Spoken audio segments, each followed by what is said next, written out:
So let's talk a little bit about how you came from that first gig with Stevie, and then you were how old?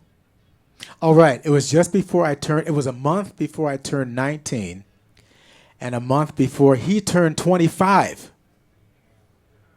Before he turned 25, and he was working on songs in the key of life then. I'm talking about a month before he turned 25, working on songs in the key. You have to just let that ruminate for a minute. He's working on songs, and this is after Music in My Mind, Talking Book, Inner Visions, fulfilling this first finale. And he wasn't quite 25 yet. So, yeah. So that first stint with And our Stevie Wonder. birthdays are 1 day and 6 years apart. Sorry. That's fine. So the first stint with Stevie Wonder, Yeah. obviously a huge mentor in your life, and then you went on to do tons and tons of session work. You've been a musical director for everybody in the phone book, it seems. Your credits read like a who's who of rock and roll and R&B royalty, from Michael Jackson, Phil Collins, Eric Clapton. I mean, you could keep going. Let's talk a little bit about some of those highlights, some of those sessions, and let's talk a little bit about incorporating, like, because we're all here for gear, right? So when you joined on with Korg, let's talk a little bit about that.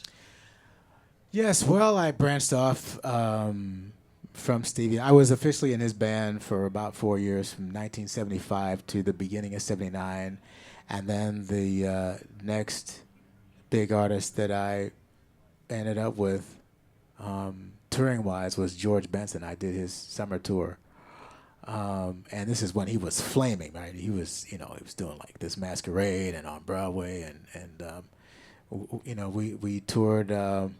It was U.S. It was mostly U.S. It was all U.S. actually, but it was a great tour.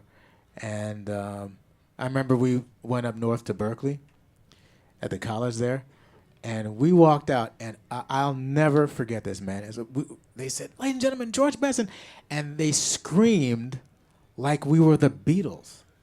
I actually remember walking on stage and looking around, going, "Is this for us?" They were like, it was incredible, you know. So there was that tour, and then that was '79, and then let's see, '80. Then of course I worked a lot more with Quincy, and did just about every project that he worked on. Unfortunately, not the Frank Sinatra project. I'm still upset at him about that, but.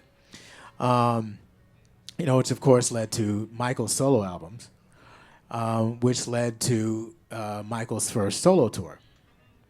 And it was around that time of the Bad Tour that I started,